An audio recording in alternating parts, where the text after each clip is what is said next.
Já parou para pensar que hoje você está vivendo coisas que ontem você não acreditava ser possível? Quem disse que seria fácil? Jesus nunca disse que seria fácil, mas Ele deu uma promessa para nós: pode ser leve, porque eu vou trocar de fardo com você. Eu já troquei de lugar com você na cruz, então aquilo que você merecia receber, eu já recebi. E aquilo que eu merecia por parte do meu Pai, eu entreguei para vocês. Mas isso não significa que vai ser fácil, irmão. Se a gente perder tudo, mas não perder a fé, a gente não perdeu nada. Porque a fé é a chave que move o sobrenatural. A fé é aquilo que faz com que alguém que não tem nada aos olhos dos homens viva como alguém que já recebeu tudo aos olhos de Deus. Eu não me movo mais por aquilo que eu vejo, mas eu me movo por aquilo que eu creio. Se você se agarrar à fé que Deus depositou em você, nada vai ser impossível para você. Quem sabe não seja a hora de você crer no Deus que te respondeu hoje, quando ontem era impossível, e acreditar que amanhã Ele será presente na sua história e vai responder a sua oração. Uma palavra libera um destino. Uma palavra ressuscita mortos. As nossas decisões, elas têm impactos a curto, médio e longo prazo. Porque existem reflexos do que fazemos, repito, curto, no médio e no longo prazo. Coisas simples, sabe? Coisas que às vezes parecem ser até simples demais, mas que são importantes e que definem a nossa trajetória. A razão número 1 pela qual as pessoas não conseguem o que querem é não saberem o que querem. Se você parar para pensar na nossa vida, nós só valorizamos quando aquilo que estava nas nossas mãos vai embora. E nas nossas mãos não tinha valor, mas quando vai embora a gente percebe o valor que tinha, mas que nunca falamos quando nas nossas mãos estavam. Nós não olhamos com um olhar sensível para aquilo que temos, para o que somos. Nós precisamos de dor, nós precisamos de perda, para verbalizar coisas que os nossos sentimentos ocultam, às vezes até mesmo de nós. Por que você murmurava ao invés de você declarar aquilo que você desejava ver? A fé não é a gente constatar o que está acontecendo, é a gente declarar o que vai acontecer.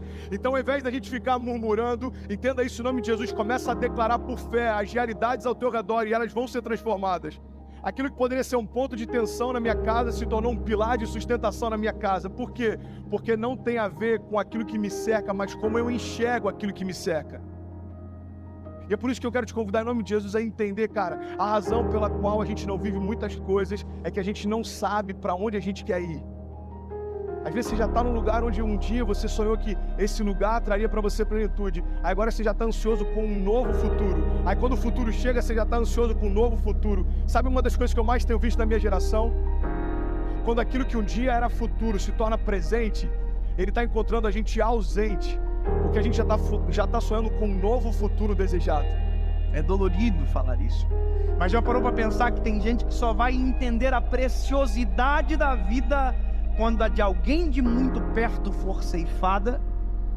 Eu não sei se você já teve a experiência de ir a um velório, mas vá a um velório, é pedagógico. Você sai do velório muito mais amoroso.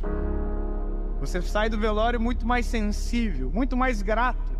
Você agradece o ar que respira quando descobre que a pessoa que está no caixão faltou o ar para viver. Você valoriza o coração que bate no peito. Você valoriza a esposa que você tem. E às vezes só se valoriza quando perde. Você verbaliza, às vezes, palavras fora de hora. Vá a um velório onde alguém que perdeu o pai e que nunca disse que o amava, para você ver a dor que é. Ele abraça o caixão, ele grita, eu te amo!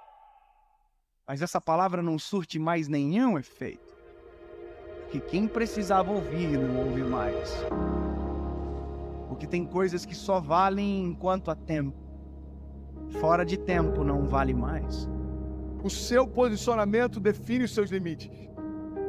Sabe, isso está ligado à tua fé, isso está ligado à tua família, isso está ligado ao teu chamado. O teu posicionamento define os seus limites.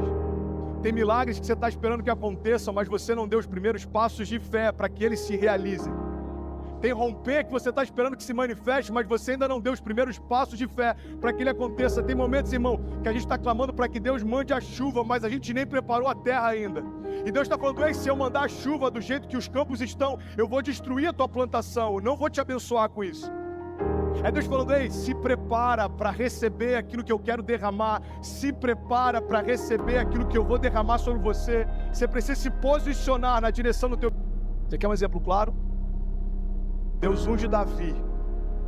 Davi era improvável, Davi era desconhecido, Davi até para o seu pai e para os seus irmãos era invisível, mas a partir daquele dia, aos olhos de Deus, Davi já estava no trono.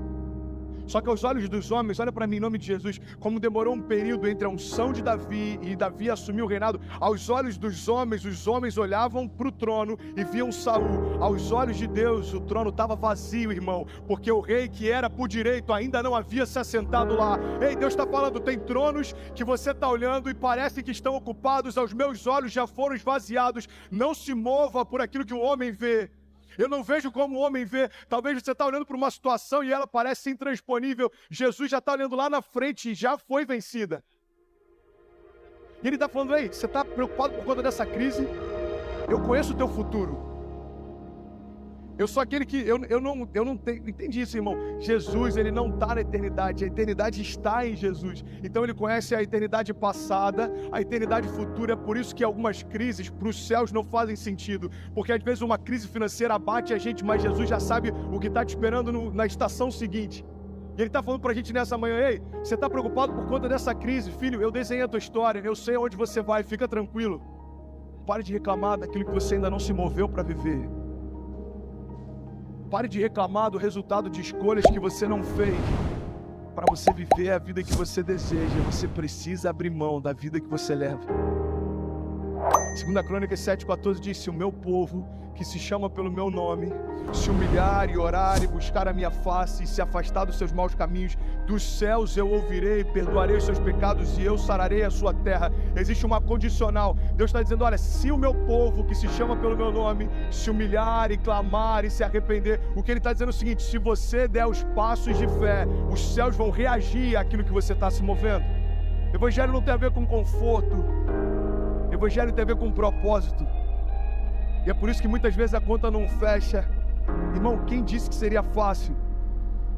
Eu quero te encorajar a você se posicionar na direção do seu destino, na direção do destino que Deus prometeu para você. Nada menos do que isso vai ser aceitável. Salmo 126, versículo 5 diz: aqueles que semeiam com lágrimas, com cantos de alegria colherão. Aquele que sai chorando enquanto semeia, voltará com cantos de alegria, trazendo seus feixes. Mas eu não posso fazer por você aquilo que só você pode fazer.